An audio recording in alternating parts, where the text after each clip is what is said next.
ರೇಣುಕಾಸ್ವಾಮಿ ಕೊಲೆ ಪ್ರಕರಣದಲ್ಲಿ ಆರೋಪಿಯಾಗಿ ಜೈಲು ಪಾಲಾಗಿರುವ ದರ್ಶನ್ ಅವರನ್ನು ನೋಡಲು ಈಗಾಗಲೇ ಹಲವರು ಭೇಟಿ ನೀಡಿದ್ದರು. ಇದೀಗ ದರ್ಶನ್ ಭೇಟಿಗೆ ಅವಕಾಶ ಸಿಗದೆ ವಿನೋದ್ ರಾಜ್ ವಾಪಸ್ಸಾಗಿದ್ದಾರೆ. ಬಳಿಕ ಮಾಧ್ಯಮಕ್ಕೆ ದರ್ಶನ್ ಪ್ರಕರಣದ ಬಗ್ಗೆ ವಿನೋದ್ ರಾಜ್ ಮಾತನಾಡಿದ್ದಾರೆ. ವಿನೋದ್ ರಾಜ್ ಮಾತನಾಡಿ, ದಿನಕ್ಕೆ ಒಂದೇ ಭೇಟಿ ಅಂತ ಜೈಲು ಅಧಿಕಾರಿಗಳು ಹೇಳಿದರು. ಮಧ್ಯಾಹ್ನ ನಂತರ ಮತ್ತೆ ದರ್ಶನ್ ಮನೆಯವರ ಜೊತೆ ಬರುತ್ತೇನೆ. ಕೆಲವು ನಡೆಯಬಾರದ ಘಟನೆಗಳು ನಡೆದು ಹೋಗುತ್ತವೆ.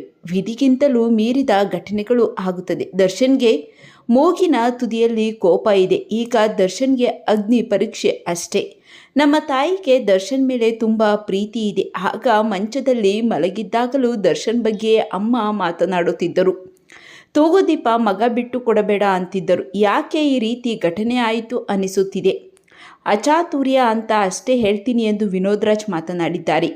ನಮ್ಮ ತಾಯಿ ಜೊತೆ ದರ್ಶನ್ ತಂದೆ ತೂಗುದೀಪ್ ಸಾಕಷ್ಟು ಸಿನಿಮಾದಲ್ಲಿ ನಟಿಸಿದ್ದಾರೆ. ತಾಯಿಯ ಆರೋಗ್ಯ ಸರಿ ಇಲ್ಲದಾಗ ಬಂದು ನನ್ನ ತಾಯಿಯನ್ನು ದರ್ಶನ್ ಮಾತನಾಡಿಸಿದ್ದರು. ಒಂದು ಕಡೆ ಪ್ರಾಣ ಕಳೆದುಕೊಂಡ ಕುಟುಂಬದವರ ನೋವು, ಇನ್ನೊಂದು ಕಡೆ ಅಭಿಮಾನಿಗಳು ಮತ್ತು ನಿರ್ಮಾಪಕರ ಜೊತೆ ದರ್ಶನ್ ಸಂತೋಷವಾಗಿದ್ದರು. ಹೇಗಿದ್ದವರು ಈಗ ಯಾವ ರೀತಿ ಬದಲಾವಣೆ ಆಗಿದೆ. ಈ ರೀತಿ ಆಗಬಾರದಿತ್ತು ಎಂದು ವಿನೋದ್ ರಾಜ್ ಮಾತನಾಡಿದ್ದಾರೆ.